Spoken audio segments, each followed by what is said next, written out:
Avivamento. Amém. Glória a Deus. O Senhor nos dá mais esse dia de vida, de oportunidade, e nós estamos na casa do Senhor e podemos mais uma vez estar congregando aqui com vocês, uma igreja que eu amo. Eu tenho a alegria de estar aqui, que vocês fazem parte da nossa oração, da nossa intercessão, todos os dias. E sei que Deus tem feito grandes coisas nesses dias, neste lugar, e vai continuar fazendo, porque Ele é que tem o poder, Ele é que tem a glória, a unção vem dEle, a palavra é dEle, e o mover é dEle. E nós somos apenas um simples canal de transmissão daquilo que Deus quer falar com a igreja dEle, que somos nós. Então que Deus abençoe seu coração, que essa terra esteja fértil a receber a semente da palavra de Deus, e ela venha germinar, crescer, florescer e multiplicar de uma forma abundante. Amém? Então vamos ao texto tema, mas eu quero ler uns versículos a mais. Ageu capítulo 2, né? E o versículo, vou ler a partir do versículo 10.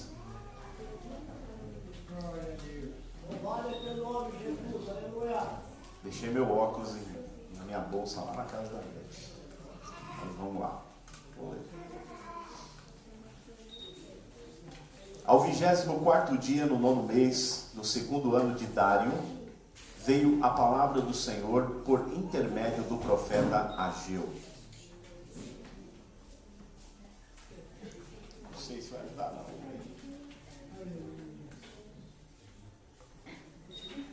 Vou ficar tonto. Assim diz o Senhor dos Exércitos: por que pergunta agora aos sacerdotes acerca da lei? Se alguém leva a carne santa na aba do seu vestido, e com a sua aba toca no chão, ou no guisado, ou no vinho, ou no azeite, ou em qualquer outro mantimento, ficará este santificado? Os sacerdotes respondem: não. Então disse Ageu: se alguém se tinha tornado impuro pelo contato com um corpo morto, tocar em alguma dessas coisas, ficaria esse imundo? Os sacerdotes respondem: ficaria imunda. Então disse Ageu a este povo: é assim esta nação diante do meu rosto, diz o Senhor. Tudo que fazem e tudo que ali oferecem é imundo. Agora considerai o que acontece desde aquele dia, antes de pordes pedra sobre pedra ao templo do Senhor. Antes daquele tempo, alguém vinha a um monte de 20 medidas e havia somente 10. Vinha ao lagar para tirar 50 e havia somente 20. Feri-vos com queimadura e com ferrugem e com saraiva de toda a obra das vossas mãos. Contudo não houve entre vós quem voltasse para mim, diz o Senhor. Desde o dia em diante, desde o 24º dia do 9º mês, desde o dia em que se fundou o templo do Senhor, considerai estas coisas. Há ainda semente no celeiro? Até agora a videira, a figueira, a romeira e a oliveira não têm dado seus frutos. Mas desde este dia vos abençoarei. Aleluia. E veio a palavra do Senhor a segunda vez a Ageu, aos 24 do mês. Dize a Zorobabel, governador de Judá: abalarei os céus e a terra, derrubarei o trono dos reinos, destruirei a força dos reinos das nações, destruirei o carro que neles se assentam, os cavalos que andam montados neles cairão, cada um pela espada do seu irmão. Naquele dia, diz o Senhor dos Exércitos, eu te tomarei, diga comigo, ó Zorobabel, filho de Selatiel, servo meu, diz o Senhor, te farei como um anel de selar, porque te escolhi, diz o Senhor dos Exércitos. Amém? Estava conversando com a pastora Elizabeth e com o meu cunhado, falando, que tema que vocês arrumaram, né? Só pancadaria. Porque é uma palavra pesada. Porque fala de confronto. E o profeta Ageu, ele traz uma palavra de confronto para Jerusalém, para aqueles que habitavam em Jerusalém, porque Deus tinha uma promessa de restaurar Jerusalém, restaurar o templo que foi destruído por Nabucodonosor, restaurar tudo aquilo que foi roubado dos utensílios do templo, e agora Deus tinha levantado, em primeiro lugar, para reconstruir Jerusalém e o templo, esse homem chamado Zorobabel. Quando nós lemos a palavra de Deus, e nós ouvimos falar dessa reconstrução nesse período, Zorobabel, Esdras e Neemias. E a gente tem que separar tempos e datas, porque primeiro veio Zorobabel, depois vem Esdras, e por último, Neemias. E eles não viveram na mesma época. Cada um no seu período diferente. E Zorobabel é esse homem que estava exilado lá na Babilônia. E quando ele estava exilado lá, ele conheceu um homem chamado Dario. E esse homem chamado Dario, ele amava os judeus. E quando ele andava e conversava com Zorobabel, ele disse, se eu me tornar o rei da Medo-Pérsia, eu irei dar autorização para que o templo de Jerusalém seja reconstruído, que Jerusalém seja reconstruída, e devolverei todos os utensílios de ouro da casa do Senhor. E aquele coração que estava voltado para Deus foi colocado como rei da Medo-Pérsia. E ele se torna o rei. E Zorobabel, como era um grande amigo seu, se torna um dos seus principais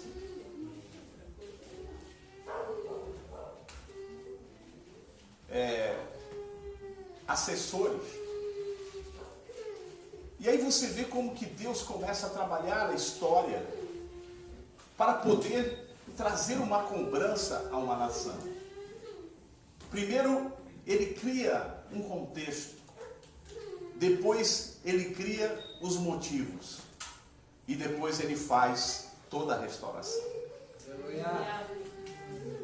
E eu vou contar isso para vocês, porque esse relato que eu estou falando para vocês, ele não está na Bíblia. Ele é um relato do Flávio Joséfo, um grande escritor, que escreveu o livro História dos Hebreus.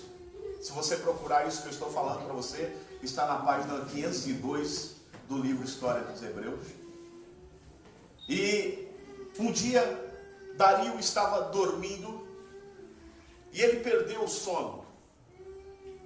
E quando ele perdeu o sono, ele não conseguiu mais dormir. Ele chamou 3 de seus principais assessores e disse para eles, eu perdi meu sono, mas eu tenho um propósito, e eu vou dar, e eu vou abençoar, e eu vou fazer com que aquele que desvendar aquilo que eu quero, vai ser vestido de ouro, vai andar no cavalo real, vai ser proclamado como uma pessoa de alta honra, mas eu tenho um enigma para vocês, e eu quero que vocês tragam para mim uma resposta daquilo que eu preciso.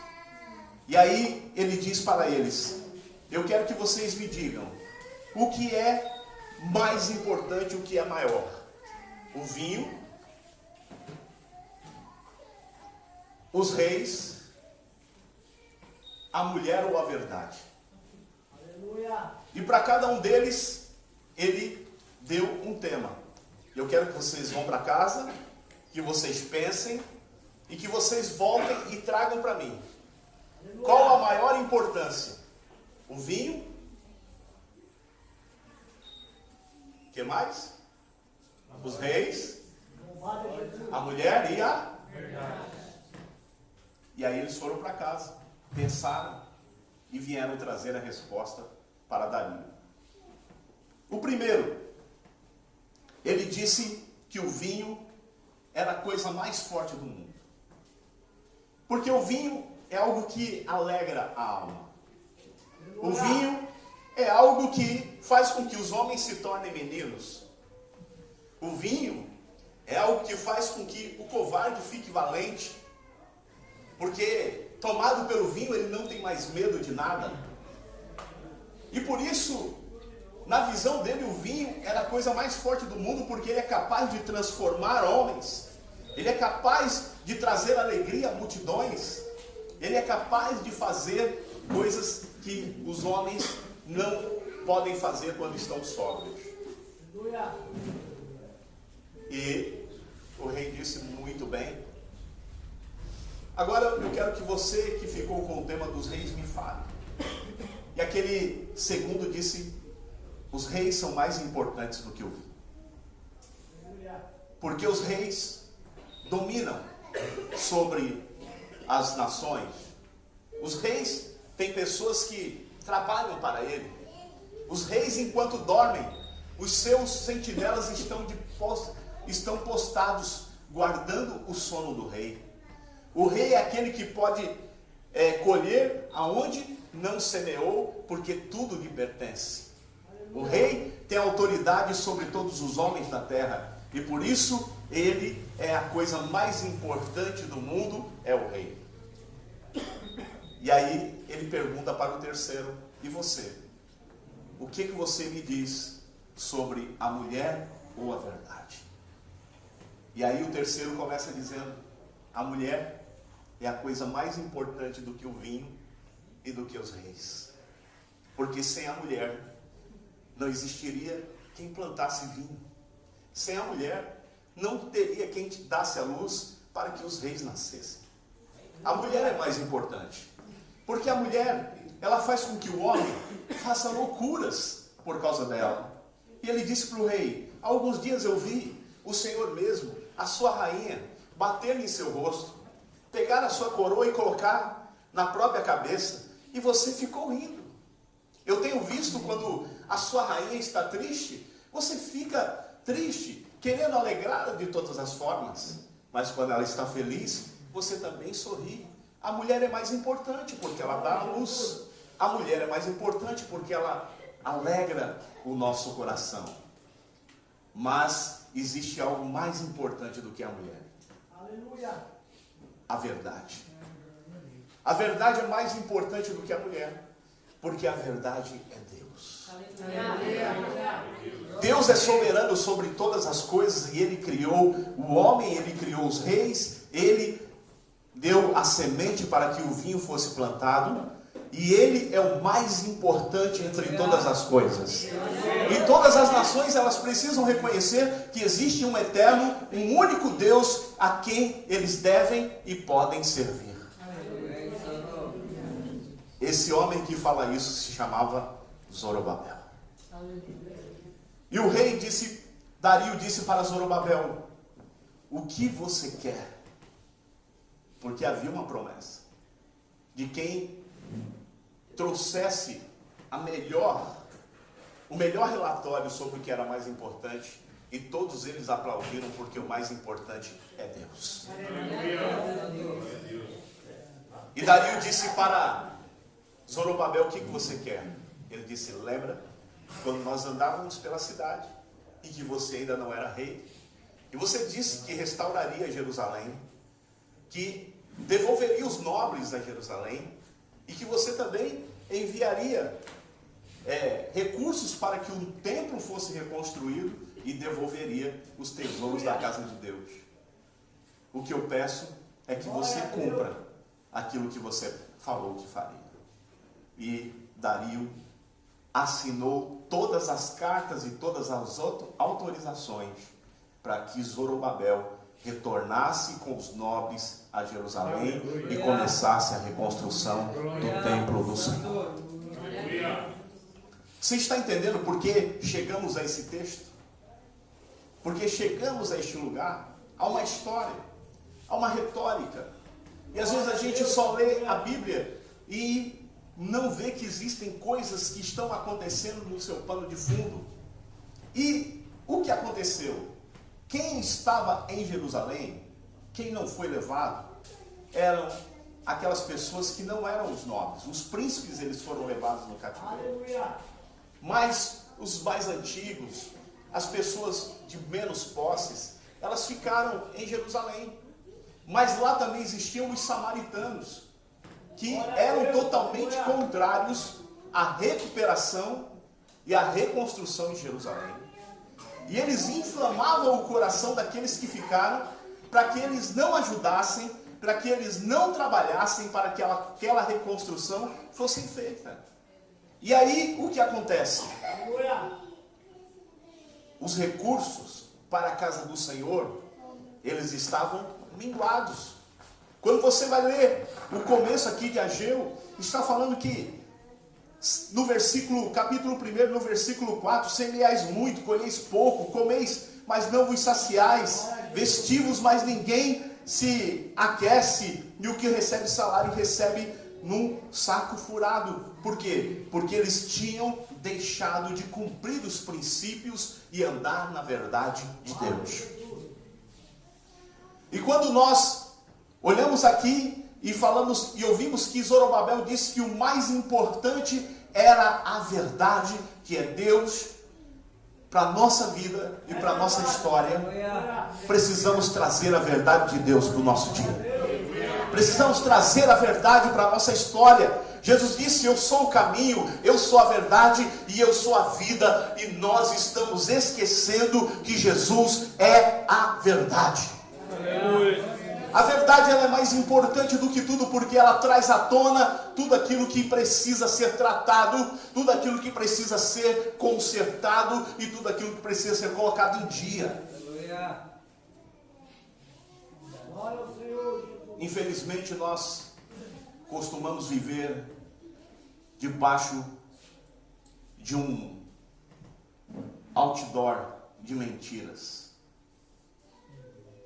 Mentimos para nós mesmos. E essa é a pior coisa, quando você começa a mentir para você mesmo. Porque quando você mente para você mesmo, você passa a acreditar nas suas mentiras. Você passa a acreditar nas suas mazelas. A sua mente passa a estar cauterizada ao ponto que você não consegue mais identificar os seus erros e as suas falhas. Aleluia. E aí você começa a dizer: tá tudo normal, tá tudo certo.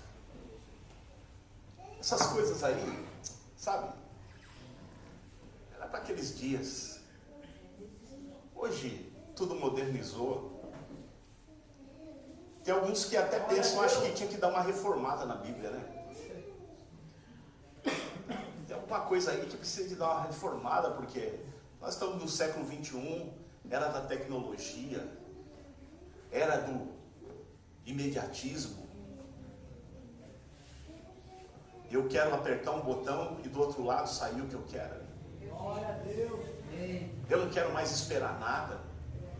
Tudo precisa ser a toque de caixa. Eu quero para ontem. Se não for do jeito que eu quero, eu não quero saber mais de nada. Se não falar o que eu gosto, eu não vou para a igreja, porque estão dizendo que estão falando exatamente as coisas que está passando na minha vida e alguém está fofocando do pastor. Quero dizer para você que tem um fofoqueiro de plantão que te observa todo dia, chamado Espírito Santo. E ele fala tudo que você faz para quem está ministrando a palavra, e por isso ela te toca. Só que o problema é que teu ouvido está tão cauterizado que você não consegue entender que Deus está pedindo verdade. Que que Ele está pedindo conserto, que Ele está pedindo mudança, que Ele está pedindo que você se deixe ser restaurado, mas você acha que estão falando de você. E na verdade estão.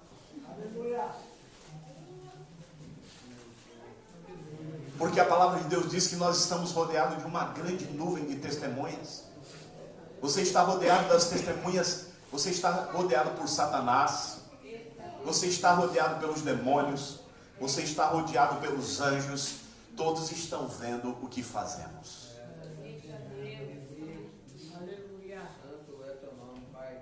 Todos olham para nós. Todos sabem o que somos. De manhã, de tarde, à noite e quando dormimos. Nos escondemos dos homens, mas no mundo espiritual é impossível se esconder. Glória a Deus, aleluia a Jesus. E aí, em algumas situações você é atacado, você é levado para o cativeiro. Veja que Israel estava sofrendo uma ação da própria desobediência deles, porque depois que Salomão morre, há uma decadência no reinado de Israel e de Judá, e a nação começa a se desviar, volta para Deus com o rei e se desvia com o outro, e esse desvio vai se tornando cada vez maior, ao ponto de que eles perdem o direito da soberania de ocupar o seu próprio território. Aleluia. E são levados cativos. A desobediência, o pecado, tira você do território da bênção e te coloca numa geografia de escravidão. E nós não podemos viver em geografias de escravidão, em geografias de fracassos e derrotas a nossa vida toda. Não podemos permitir que os nossos fracassos, eles deem norte para o nosso futuro. Aleluia. Nós precisamos buscar acertar e mudar a nossa proposta de vida como servos de Deus. Amém. Glória a Deus. Obrigado, Senhor. Quantos aqui nasceram de novo? Aleluia. Meia dúzia nasceu de novo. Quantos aqui nasceram de novo? Aleluia. 60% nasceu de novo. Quantos aqui nasceram de novo? 80% nasceu de novo. Quantos aqui nasceram de novo? Eu vou perguntar agora 100%. Quantos nasceram de novo? Você não diga amém, diga eu. Porque amém quer dizer assim seja. Então, se você está dizendo que assim seja, você não nasceu de novo, coisa nenhuma. Está esperando ainda acontecer o novo nascimento.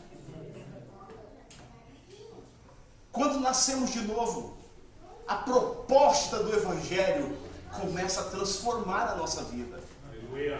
Quando nascemos de novo, a proposta do Evangelho começa a nos colocar numa rota nova e diferente. Glória a Deus. Mas se eu ainda estou fazendo as mesmas coisas que eu fazia, se eu ainda continuo briguento, se eu ainda continuo birrento, se eu ainda continuo provocando confusão, se eu ainda continuo mentindo, se eu ainda continuo adulterando, se eu ainda continuo fornicando, se eu ainda continuo roubando, eu não nasci de novo.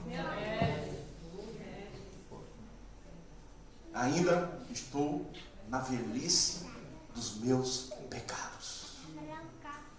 E nós precisamos de nascer de novo para não vivermos na geografia da escravidão.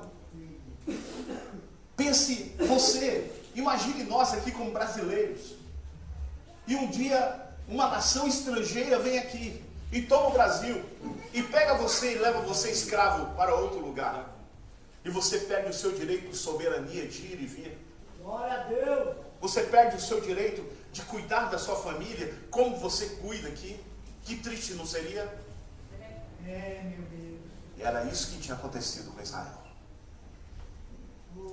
Eles tinham perdido os seus direitos. Não eram mais uma nação, eram escravos da Medo-Pérsia.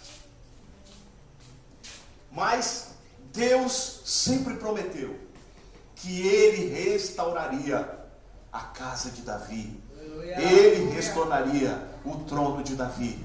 e ele restauraria a casa dele. Glória a Deus. E o próprio profeta Ageu, ele diz que a glória da segunda casa, ela seria maior do que a da primeira, porque ela era mais bonita? Não, porque ela era um estandarte de conquista, de recomeço, de um novo tempo e de uma nova história na vida da nação de Israel. Glória a Deus. Aleluia. Aleluia.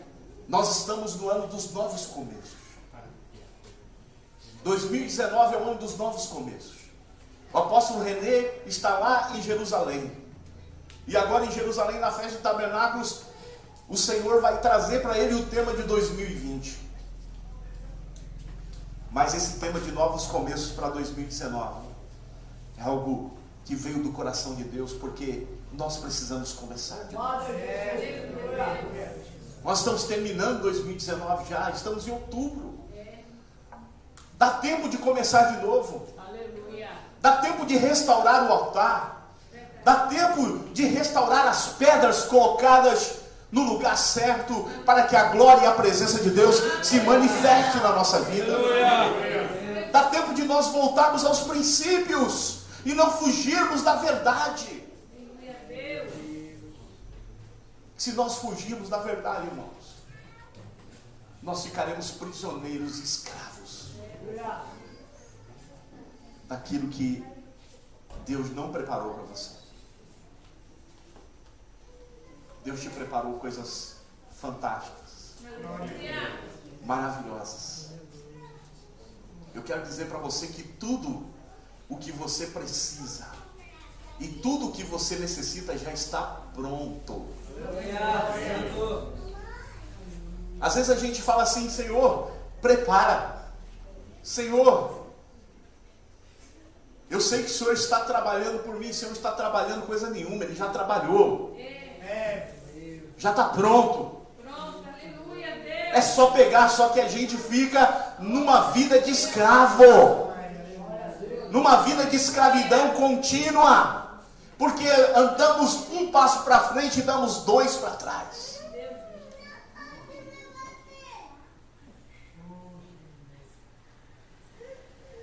Até quando nós vamos viver nesse passo que não acerta, que não ganha ritmo? O apóstolo Paulo disse que nós temos que correr como um atleta maratonista. Nós não podemos ser um atleta de explosão que corre 100 metros, porque o atleta de explosão para 100 metros, ele treina para correr 100 metros, explodir, e quando ele chega naqueles 100 metros, a língua dele está para fora, e ele não consegue fazer de novo, porque gastou toda a energia. Mas o maratonista vai ali, ó. É 50 quilômetros, só no passeio, até chegar no objetivo. Não saia correndo que nem louco. Corra a corrida como o Senhor propôs para você. Passo a cada dia, mas na subida. Vocês vão dar risada que eu vou falar agora, mas eu treino todo dia na academia. Por isso que eu tô com esse corpinho aqui, bonito. Tanquinho. Lindo. E esses dias a minha... eu tô falando sério, hein? Falando sério.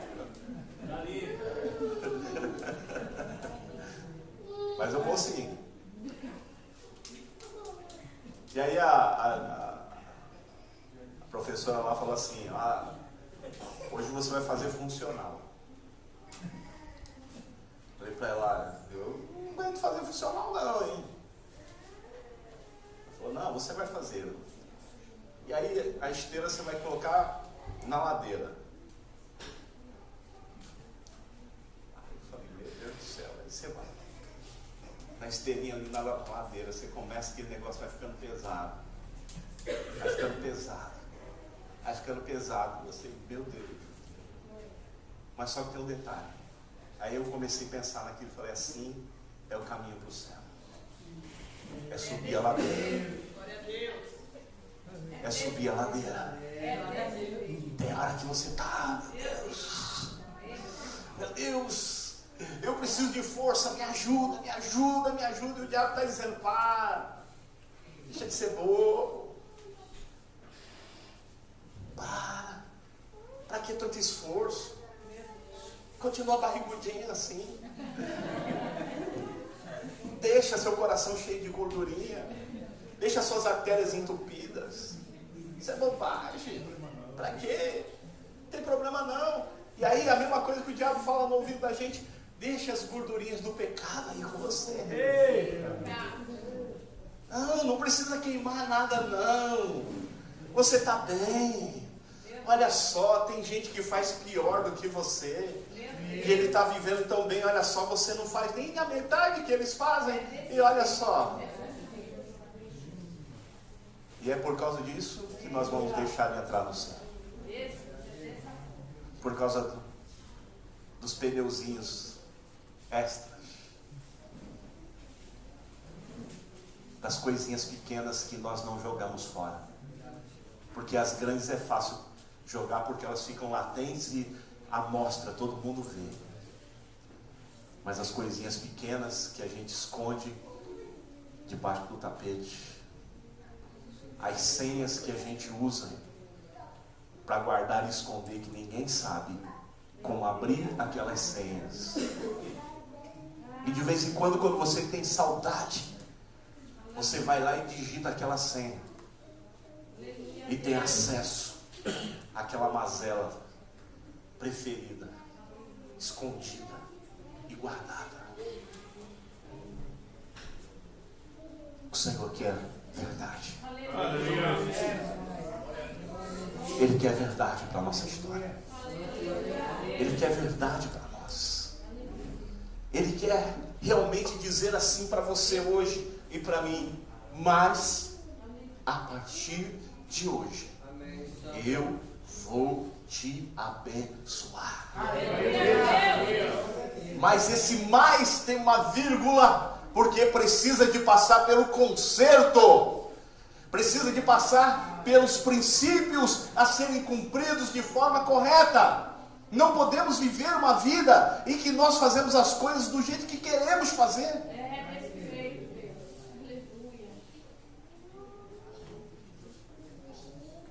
O livro de Ageu é uma chamada para a volta aos princípios. O livro de Ageu é uma chamada para a volta ao cumprimento das ordenanças do Eterno. Aleluia. E se nós não entendermos isso, nós ficaremos apenas maravilhados com o tema: mas a partir desse dia abençoarei você. Oh, glória!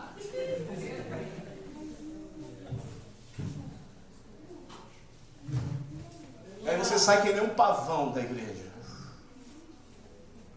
Hoje Deus falou que vai me dar. Oh. Deus falou que vai fazer. Oh. E você vai fazer o quê? Deus é até empregado. Meu Deus. Muito top. Deus é até empregado. Tem que arrumar dinheiro para você, tem que arrumar marido, tem que arrumar mulher, tem que curar suas enfermidades, tem que fazer tudo isso. E você não faz nada. Continua sendo um crente miserável. Não obedece líder. Fala mal do seu irmão. Meu Deus. Não é dizimista. Não é ofertante. Não é primiciante. E está achando que vai para o céu. Tem uma notícia triste para você. Provavelmente você não vai. Não vou dizer que você não vai, porque quem é o juiz dessa causa não sou eu. Mas o histórico diz que não. E já parou para pensar? Parou para pensar de verdade? Se você vai para o céu?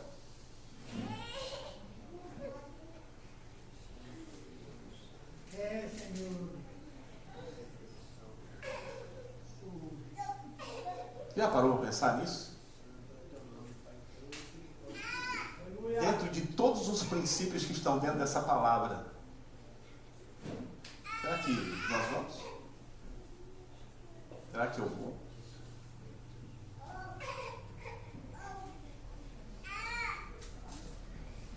Eu quero que você pense hoje. Porque se você quer que esse texto faça efeito na sua vida, você precisa mudar hoje. Porque o Senhor só falou isso para a nação de Israel porque o coração dela foi mudado. Porque Deus não faz promessa para quem está debaixo de pecado. Ele só faz promessa para quem está debaixo de arrependimento. Meu Senhor, aleluia. E se nós estamos debaixo de um arrependimento genuíno das mazelas e dos fracassos da nossa vida, nós ouviremos o Senhor dizer: mas a partir desse dia eu vou mudar a sua geografia, vou te tirar da Babilônia, vou te colocar de volta no teu território, no lugar que eu te prometi, no lugar que eu te dei, da onde você nunca deveria ter saído, mas eu te engrandecerei, vou destruir os teus inimigos, e aqueles que se levantarem contra você vão cair, porque agora eu te dou a minha bênção.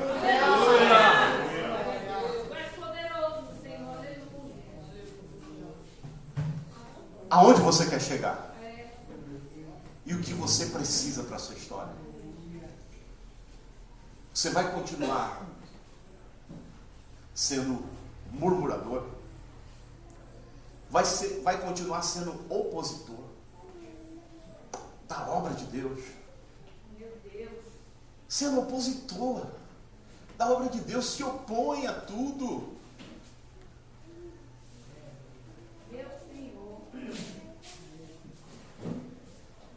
Zorobabel, ele tinha o carisma de Dario, ele tinha as autorizações, mas os príncipes dos samaritanos fizeram abaixo-assinado e foram falar com Dario para que a obra fosse proibida.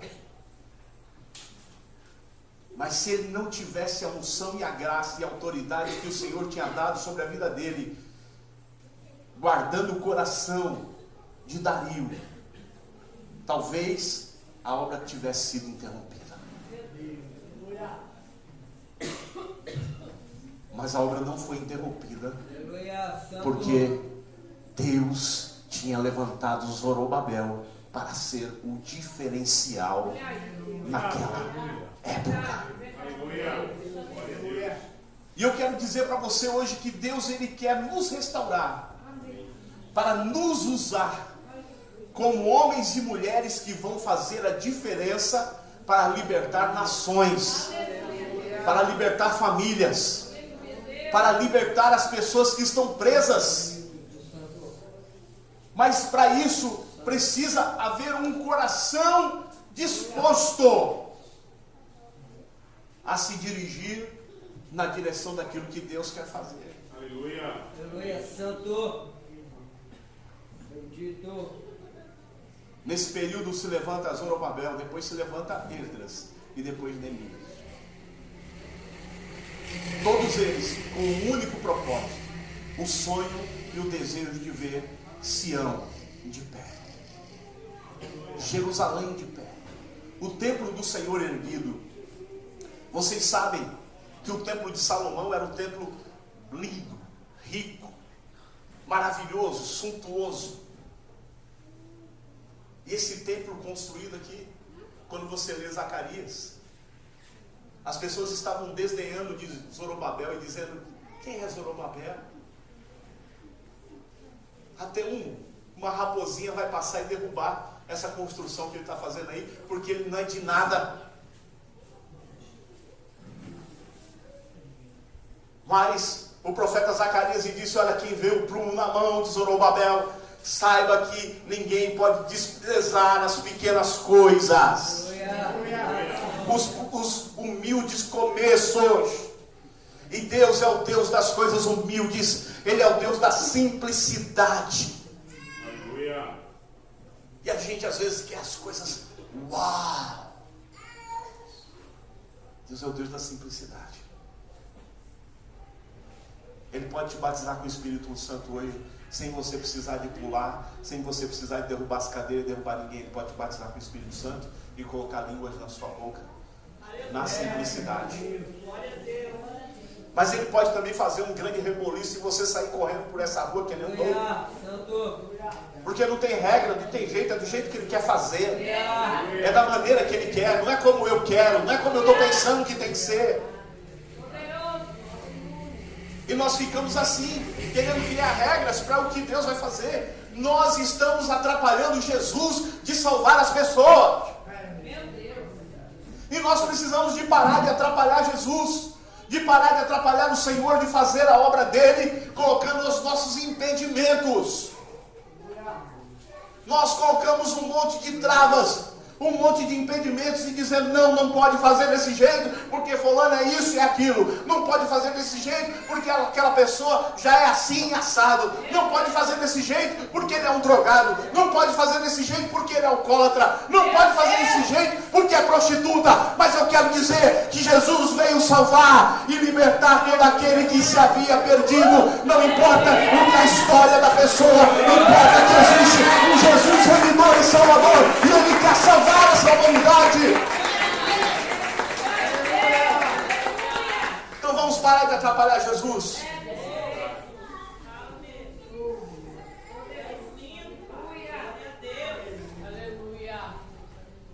Não dá para fazer célula porque neguinho não gosta.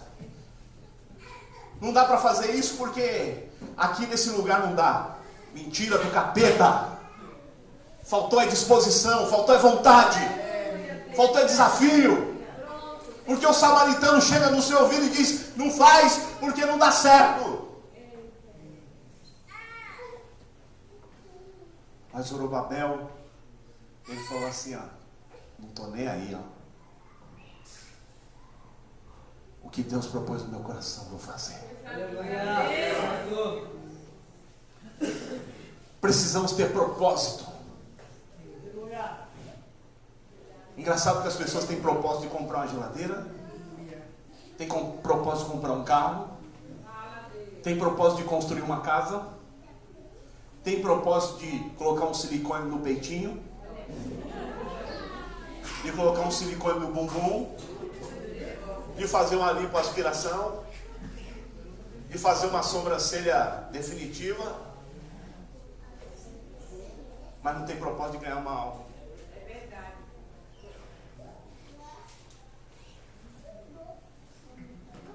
Você tem propósito para tudo. Não tem propósito para Deus. E aí você vive nessa mesmice aí, não vai para frente. Anda 100 metros e volta 1 quilômetro. Vai procurar para colher 50, só tem 20, como está escrito aqui. Meu Deus. Vai buscar 20, só tem 10. Recebe salário, mas está num saco furado.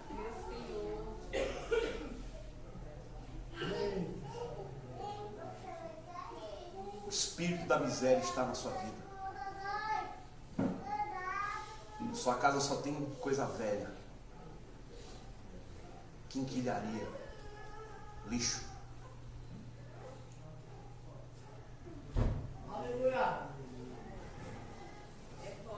Se você chama alguém para ir na sua casa e falar, eu sirvo um Deus vivo, e aí a pessoa entra na sua casa, é um nojo. Por quê? Porque você não tem dinheiro? Mentira, você tem. Porque você não tem crédito? Mentira, você tem. Mas o espírito da miséria se instalou ali, precisa ser expulso. Em nome de Jesus. Satanás precisa sair de dentro da sua casa, irmão. O espírito instalado ali precisa de ir embora. Você precisa de mudar o seu histórico, a sua vida, e parar de não se importar com aquilo que é importante, o bem-estar da sua família. Você tem coragem de comprar um carrão, uma moto, mas não tem coragem de pagar um sorvete para o seu filho quando ele pede, porque é caro.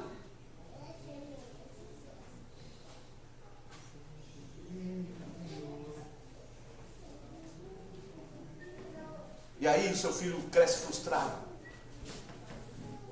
Porque viu você gastar dinheiro com um monte de coisa, mas nunca teve coragem de levar ele no parquinho para andar numa roda gigante.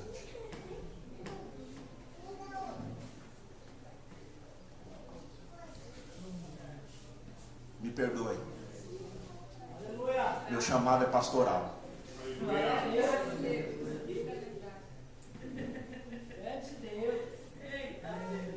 Não posso fazer nada. Glória a Deus. Nós precisamos de corrigir nossa rota, irmão. Eu escrevi o sermão, está aqui, ó. Estou nem olhando para ele. Porque o Espírito Santo está dizendo para nós voltarmos para a verdade. Você não precisa de ter móvel de 5, 10 mil reais. Se você tiver dinheiro para ter dentro da sua casa, glória a Deus. Se você quer ter uma televisão de 1000 polegadas, vai ter. Mas volta para o princípio. A simplicidade. As coisas básicas importantes. Corrigir a sua vida. Começa corrigindo sendo dizimista. Deus não precisa do seu dinheiro. Deus não precisa de dinheiro. Deus precisa de dinheiro? Não precisa. Mas por que Ele pede para a gente devolver? Porque Ele quer saber se você tem condições de fazer um agradecimento a Ele. Dizer, Senhor, eu estou devolvendo aqui, ó, que é teu. Não porque eu estou interessado no que está escrito em Malaquias, mas porque eu te adoro. Porque é um princípio. Eu não sou dizimista porque o Senhor vai abrir a janela do céu sobre a minha vida, porque isso é a verdade, vai abrir. Não sou dizimista porque o devorador vai ser repreendido. Eu sou dizimista porque eu te amo. Porque eu quero te adorar. Porque eu quero poder chegar diante do teu altar e dizer, Senhor, obrigado. É fiel no pouco. É fiel no muito. Não tem problema. É R$1, é 10 centavos. Seja fiel. Deus não está preocupado com o valor que você põe no envelope. Ele está querendo ver a sua fidelidade, a sua verdade naquilo ali, a realidade da sua vida, para que você seja abençoado pelo processo natural.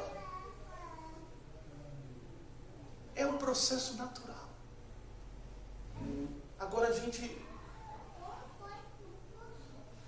olha assim, um mês, conta de água, conta de luz, aluguel, prestação do carro, da moto, prestação do material para construção. Uns pagam pensão, e a pessoa fala assim, Senhor, o Senhor sabe de todas as coisas, né? A oração do crente infiel é essa. O Senhor sabe de todas as coisas, né? O Senhor sabe que eu gostaria. O Senhor sabe que eu queria. Que eu tinha muita vontade. Mas não vai dar.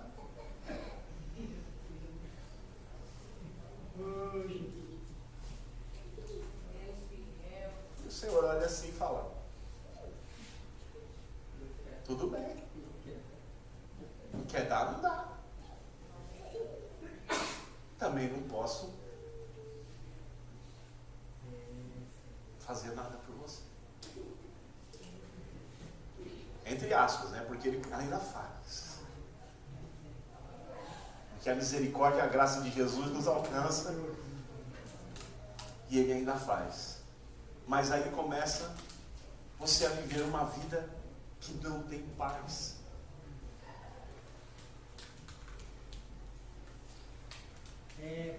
Tem muita gente que fala, não, eu sou dizimista, mas eu vivo, mas a minha vida financeira vai bem. Mas você tem paz? Seu casamento vai bem? Seus filhos vão bem? vai.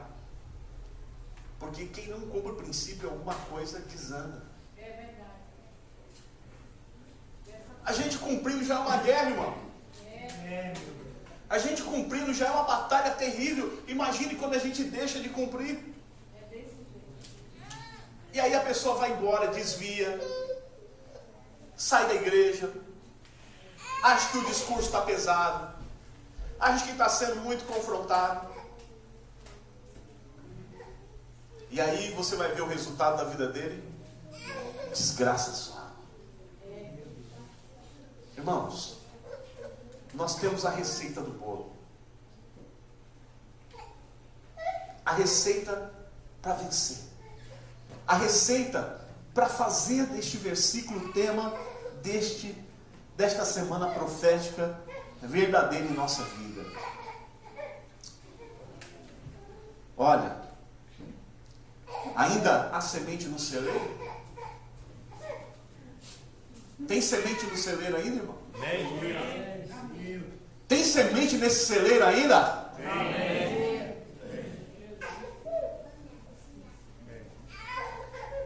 Pode ter uma sementinha só lá.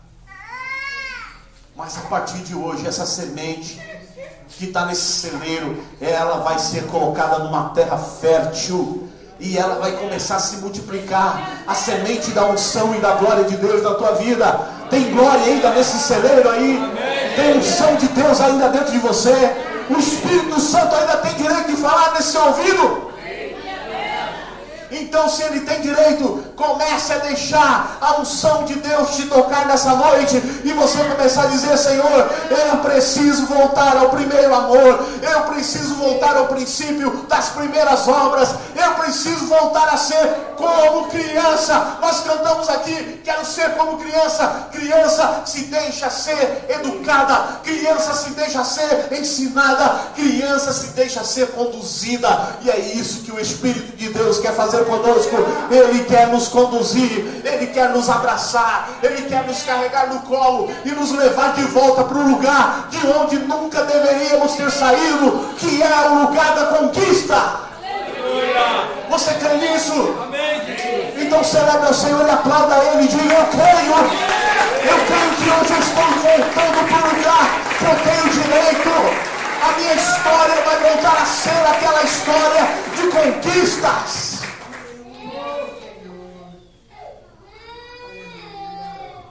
Qual o testemunho que você tem para o Senhor?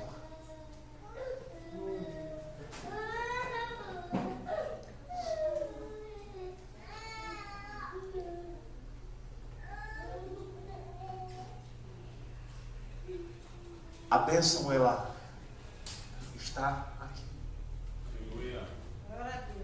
Faz assim. Está aí no alcance da tua mão. Está aí no alcance da tua mão. Você tem autoridade para fazer assim hoje. Mas Jesus diz: eu estou voltando para a verdade. Eu estou colocando a minha história de verdade nas tuas mãos hoje.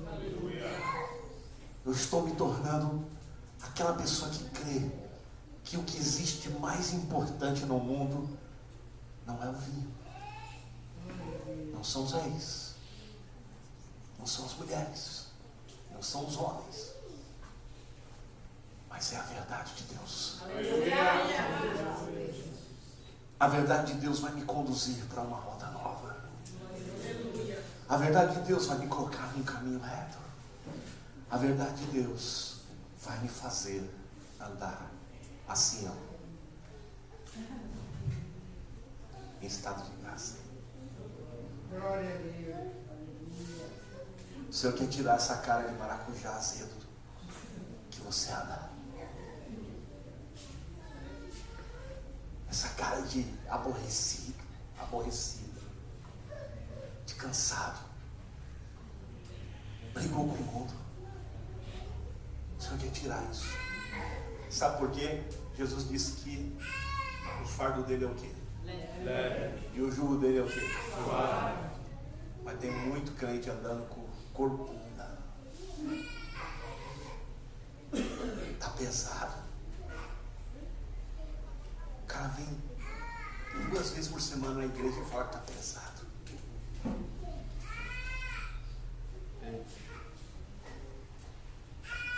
É muito tempo. Uma semana profética como essa, uma semana, ai meu Deus. Mas se fosse uma semana de folia, de carnaval, não, você estava no mundo. Pena que acabou.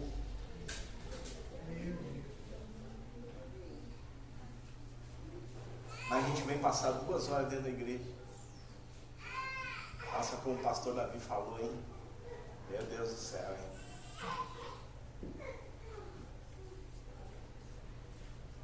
Estou acabando já, hoje eu tô light. O que eu tinha que transmitir, já transmiti. Daqui para frente o que eu falar é carne.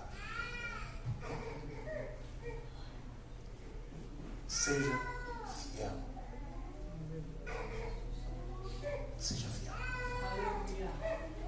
Ande pelos princípios. Cumpra o que você tem que cumprir. Corrija tudo que precisa ser corrigido. Se for necessário, faz uma lista. Escreve no papel. Senhor, aqui estão as coisas que eu preciso corrigir na minha vida. Pode escrever só para você, não precisa mostrar para ninguém. E fala, Senhor, essas aqui são graves. Essas aqui estão mais fáceis de resolver. E essas aqui eu posso jogar fora hoje mesmo. Porque tem coisas que você não consegue deixar de imediato. Porque o fruto do Espírito ele é construído ao longo da nossa caminhada com Cristo. Então o fruto do Espírito cresce e as obras da carne diminuem. Então enquanto mais eu me encho do Espírito Santo, enquanto mais eu me consagro, enquanto mais eu peço ao Senhor mudanças, o fruto do Espírito ele cresce e a obra da carne é sufocada. Mas nenhum de nós jamais teremos 100% do fruto do Espírito em nós. Sabe por quê? Porque senão nós nos tornaríamos deuses perfeitos e não iríamos tolerar mais ninguém. Então, para que você ainda tolere alguém, Deus fala para você como falou para Paulo: a minha graça te basta. Então não saia daqui triste, dizendo, puxa, acho que é melhor sair da igreja, porque eu tenho umas coisas aqui que não... Não, querido. Você está no lugar certo. Você está no lugar da lixa grossa, onde a lixa passa e tira cada dia um pouquinho. E aí você volta mais leve para casa, e no outro dia mais um pouquinho. E assim Deus vai fazendo a obra na gente. E assim Deus vai tratando conosco. Então eu quero que você alegre o seu coração hoje e diga, Senhor, obrigado, porque hoje o Senhor tirou mais algumas coisinhas aqui e amanhã vai tirar mais um tanto. E assim eu vou sendo aperfeiçoado para o dia em que estarei no grande banquete contigo na glória. Porque eu quero dizer para você, nós vamos para os céus. Amém. Meia dúzia aqui vai. Eu disse que nós vamos para o céu. Não tá bom, você não vai para o céu desse jeito, porque lá é lugar de alegria, lá é lugar de gente que se alegra. Eu estou dizendo para você que nós vamos para o céu. Aleluia! Uhul! Nós vamos sentar naquela mesa no grande banquete com o Rei da Glória. Receberemos a nossa coroa, receberemos a pedrinha branca que tem o nosso nome, estaremos com Ele continuamente. Esse é o meu lugar. É o teu? É o teu ou não? Você tem uma casa no céu? Então, querido, fica de pé, vamos glorificar o Senhor e aplaudi-lo com muita alegria, porque você tem uma casa no céu, um lugar que está preparado para você, e a partir deste dia, o Senhor vai te abençoar.